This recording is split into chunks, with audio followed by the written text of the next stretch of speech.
আজ কংগ্রেসের দলীয় কার্যালয়ে সাংবাদিক বৈঠকের আয়োজন করা হয়।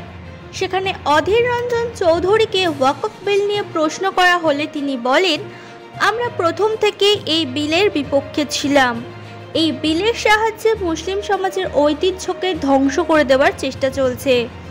এই সরকার ওয়াকফ বিল নিয়ে রাজনীতি করছে। ওয়াকফ বোর্ডের রোজগারকে ইমামদের মধ্যে ভাগ করে দেখাতে চাইছে এই টাকা রাজ্য সরকার দিচ্ছে, কিন্তু এটা সম্পূর্ণ মিথ্যা। আজ পশ্চিমবঙ্গ সরকার ভোট এলে মুসলমান করবে, এই করে তাদের ঠকানো হচ্ছে। এই বিল মুসলমান সমাজের বিরুদ্ধে একটা বিল, তাই এই বিলের পক্ষে কংগ্রেস ছিল না আর থাকবেও না। ঠিকই করছে। ওয়াকফ যে বিল আনা হয়েছে সেই ওয়াকফ বিলের বিরোধিতা আমরা প্রথম দিন থেকে করছি। এই ওয়াকফ বিলের মাধ্যমে মুসলমান সমাজের যে ঐতিহ্যগত যে পরিকাঠামো, সেই পরিকাঠামোকে ধ্বংস করে দেওয়ার চেষ্টা হচ্ছে। এই ওয়াকফ বোর্ড, অনেকের বুঝতে ভুল হয়, এই ওয়াকফ বোর্ডটা কিন্তু ধর্মপ্রাণ মুসলমান বা কোনো হিন্দু, তারাও মুসলমান সমাজের জন্য আল্লাহ তাআলাকে শপথ করে যে দান করে, সেটা হচ্ছে ওয়াকফ। আজকে সরকার একটা অপপ্রচারের মাধ্যমে বোঝাতে চাইছে যে মুসলমানদের হাতে প্রচুর পরিমাণ জমি চলে গেছে এবং ওয়াকফের মাধ্যমে সেই জমি তাদের দখলে রেখেছে। তাই ওয়াকফ বিল এনে নানা রকমের প্রতিবন্ধকতা তৈরি করে ওয়াকফের যে মূল লক্ষ্য, যে মূল আদর্শ, যে মূল ঘরানা, যে মূল ভাবনা, সেটাকে ধ্বংস করার চেষ্টা হচ্ছে।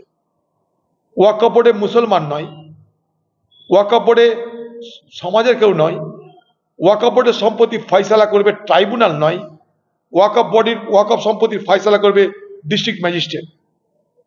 মনে করুন একটা সরকারি জমি, সেটা ওয়াকফের, সেটা নিয়ে কোনো বিবাদ থাকতে পারে, সেই বিবাদ অনুযায়ী সেই জমির ফয়সালা করবে কে?